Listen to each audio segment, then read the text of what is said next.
Hi, welcome back to the Cat and Boots Pokédex. Here we have Pokemon number 0009, Blastoise. The last of the Kanto starter line and the biggest, beefiest boy. Fun fact, Blastoise's name in Japanese is actually Kamexu, or Kamex, which totally makes him sound like he belongs in the Power Rangers universe. Just imagine. It's morphin' time! Dragon Sword, Mastodon, Tyrannosaurus, Kamexu! Honestly, even Blastoise would fit right in. I can see him charging up to tear Goldar a new one regardless of the name used. You see, now I need to see an animated sequence of Blastoise in the Power Rangers. Someone make it happen.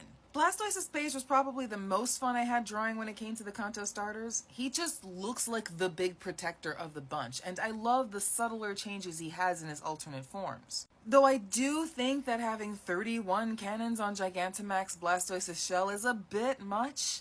Does he need 31 cannons? Bulbapedia states that because of the ridiculous size and number, G-Max Blastoise just isn't very good at precision shooting, but instead chooses to overwhelm his opponents by drowning them in the phenomenal cosmic power of his awesomeness.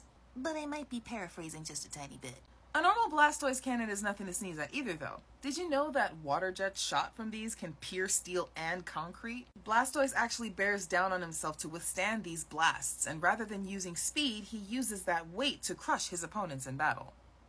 You know what? I think he'd be a great hugger. Moving on to Stoll's studies, he takes an interesting turn in explaining the cannons on Blastoise's back, having a creative reasoning for their mechanical appearance. In his theories, he believes that Blastoise had very minimal abilities in his early stages when it came to water expulsion and using the water reservoirs on his back underneath his shell. They were actually selectively bred so that their once smaller, fleshier orifices became stronger, expanding into something more like a weapon. Humans then affixed these pipe-like structures to them to support them and enable them to shoot at higher speeds, giving them that power we discussed on the Bulbapedia side. Without these support structures, it's said that Blastoise would tear or rupture itself, creating a massive problem and hindering its own survival. Because of the fact that Blastoise has been bred so thoroughly, this makes them that much more docile and able to live with humans. They've been used as a tool for fire suppression, warfare, construction work because of their size, and storing and transporting fresh water.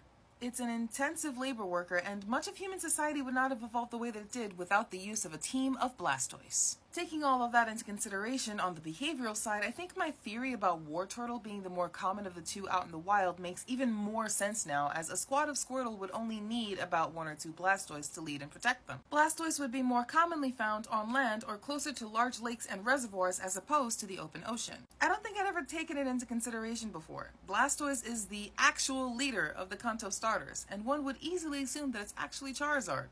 What a twist. But that's enough for now. Let me know if you made it to the end by letting me know who your favorite Kanto starter is. If you're interested in owning your own copy of my Blastoise or any of my other completed Pokemon, my pages are all up for sale and you can view them for free on my Patreon page. Poke around in the gallery on my Patreon page at patreon.com/catandboots/about. If you like my Pokemon content, give the screen a little double tap to let me know and consider following me for more. I also post other art, poems, and short stories. That being said, thank you for joining me on my journey to 1,000 followers here on TikTok, and have an awesome day.